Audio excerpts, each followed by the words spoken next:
r/Nosleep. Posted by Reddit user Dakota-Fly-7. There are 54 words in the English language that are trying to kill me, and I need your help. Part 2. The last time I trusted someone with these words, I was attacked. I had been locked away in my apartment for months, and the isolation was getting to me. The apartment was one that my dad bought cheap in the 80s, and never really renovated. He usually rented out to grad students, but this year he was allowing his troubled daughter to live there and figure things out, as he so offensively put it. There comes a moment, a distinct moment, when discolored, molded walls just don't do it for you anymore. When staring out your window at the sky, there are no words up there. It doesn't quite entertain you as it once did. When walking the perimeter of your apartment to get more steps in isn't cutting it. When you finally feel a resounding, passionate, unmanageable desire to simply say, fuck it. I was done hiding. I was not going to let these words, my life, that life was better lived on edge than inside its safe, warm, unfulfilling center. So I walked over to the kitchen, grabbed a bottle of tequila, and poured myself a few shots to gain a little courage for my re-entry into the world. Having made 0 friends in the city for the past few months for obvious reasons, I decided to download a dating app and grab a drink with a guy. Just a warm fucking body. I wanted so desperately to have one normal night. And that was fast. A message from Ryan. I guess something that didn't change in my isolation were desperate guys. I took a deep breath before opening the message, knowing it could contain one of the deadly words. It read, "I'll keep this simple. I'd love to meet you." Forward, unoriginal, desperate, but who was I to judge? He didn't kill me with his message, and for that I'd say he was off to a good start. Your standards for a strong opening change when words can attack you.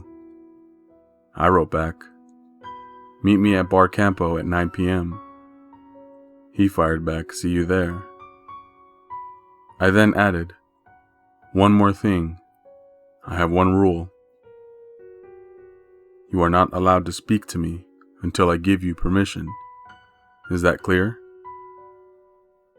This time, he was less quick to respond. "Ha, okay. I'm actually known to be a really good listener." I could smell the bullshit through the phone. I knew this plan was really dangerous, but it was also necessary. I was reclaiming my freedom in this world, and I think we can all get on board with that. The date got off to an awkward start. I told the silent Ryan that he couldn't allow any of the staff to come to our table and speak with us. He needed to go to the bar and get drinks himself. He nodded and said, "You got it," and then covered his mouth with both hands as if he just committed a murder. I very seriously said, "I need you to be more careful." He theatrically nodded, as if we were playing some sort of game, and put 2 thumbs up and walked to the bar. He seemed like a nice enough guy, and he was putting the effort in to follow my one simple rule.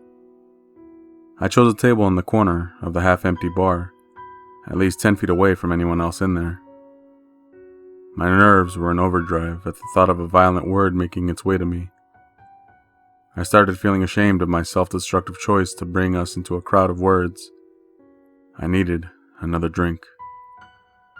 As Ryan unsuccessfully fought for the bartender's attention for a few minutes, I could feel stares from the men who saw me sitting alone.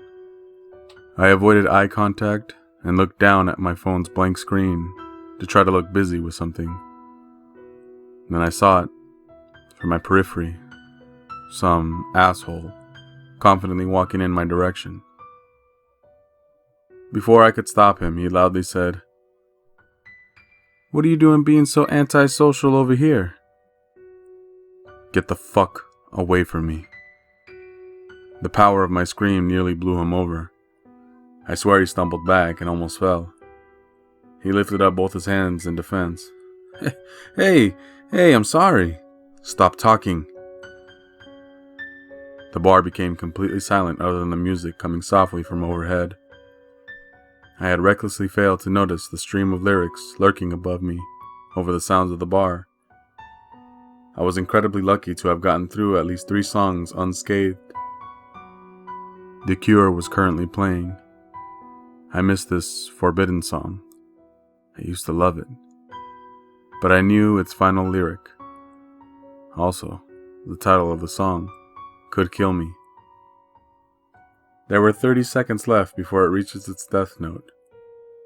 I grabbed my bag, put my hands over my ears, and ran out of the bar, as everyone stared at me, much like they did that day in my stats class when I was first attacked. Fortunately, when you're in New York City, you can run down the street with your hands over your ears, and honestly, it turns very few heads. After a minute of running, I felt a gentle hand touch my back. I turned around to find Ryan there. He shrugged his shoulders and stuck up his middle finger in the direction of the bar and smiled. He then put out his arm like a gentleman. After a moment of apprehension, I interlocked my arm with his and I led us away from this busy street towards a more isolated area where there would be no more unsolicited words from cocky assholes. I led us into a nearby park where it's not advised to enter after dark. Its entrance is at the edge of a steep cliff, which limits visibility below. Narrow winding paths descend sharply into the poorly lit park, which was mostly empty at this hour. I figured its perceived danger actually made it safe for us. So we scaled down the steps into the park and I began to tell the silent Ryan about my condition. As we walked further from the center of the park, I could feel his focus fading. He kept sneaking glances at my chest, and I actually thought I heard him stifle laughter at a couple of my points throughout the story, but I ignored it. It felt too good to say the stuff out loud, to feel the tension loosen in my mind as my words carried out all of these trapped thoughts and experiences. I could sense him mentally composing the text messages to his friends that he'd send after we'd parted ways. "I went on a date with a psycho tonight," or "I matched with a girl who thinks words can kill her. So fucking nuts. All these apps need to somehow scream for these crazy bitches." As I felt his negative energy gain and his gentlemanly qualities fade, I wanted to pull my arm away from his and tell him good night. But the darkness ahead spooked me. He grew restless and broke his silence.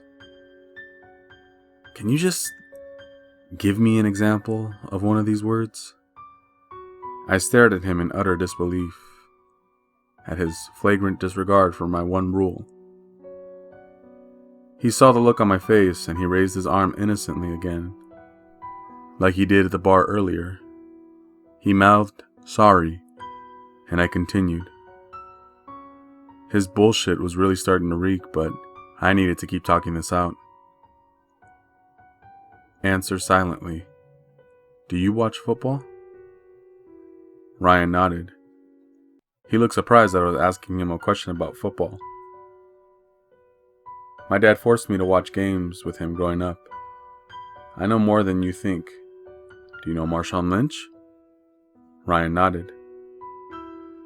The first word of his nickname. Ryan's eyes lit up, followed by a puzzled look, as if he was trying to say, "Why that word?" We walked home in silence for a few moments until he removed his arm from mine and stared at me. I stopped walking and looked up at him. "Is something wrong?" I asked. His eyes darkened, smile faded, and he stared coldly at me in the dark, empty, isolated park. The moonlight cut through the thick trees above us, and lit part of his suddenly menacing face. He took an aggressive step towards me. Something was wrong. I could feel it. Something was very wrong. "What are you doing? What are you doing?" I screamed through a shaking voice as I turned away from him to run. He said, with a smug grin that's been plastered in my mind ever since. Both my feet were lifted from the ground and I was shot back to a tree behind me. There was a loud cracking sound, and I couldn't tell whether it was bark or my bones or both.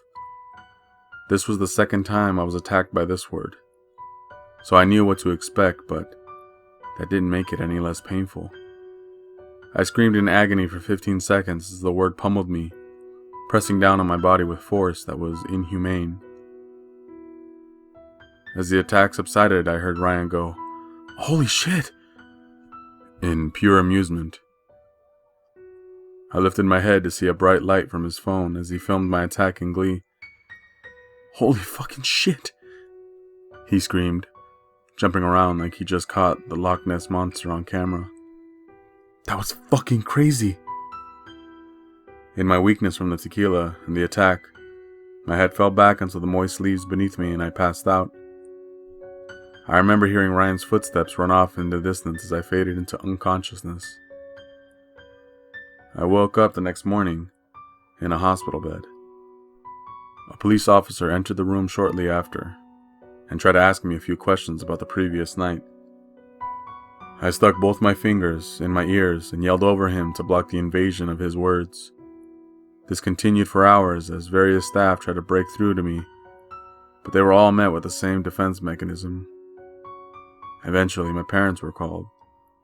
They explained my condition to the various hospital staff and police, and I was released from the hospital.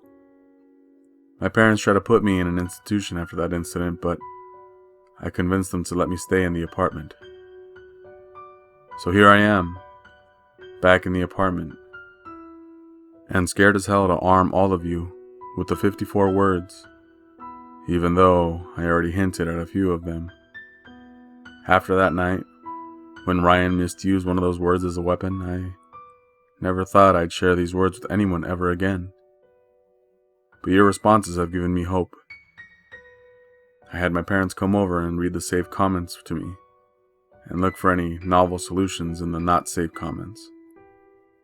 Note that learning another language just exposes me to another unknown field of verbal landmines, but I've definitely tried that. The reason I want to share the 54 words with you in the forms of clues is that I think something from somewhere is trying to tell me something, and in turn tell us something. It must be a message. I'm not saying I'm some sort of prophet, but these words must add up. These creatures could be from the future, from another dimension, from another planet potentially, warning us. Am I the sole keeper of this secret message? Then I must put it out there for others to solve and discover its meaning. These words can be used for good, but also for destruction and chaos. We have the choice, so before I share these words in the form of clues, I must have a buy-in from all of you that you will only use them for good. More to come, hopefully.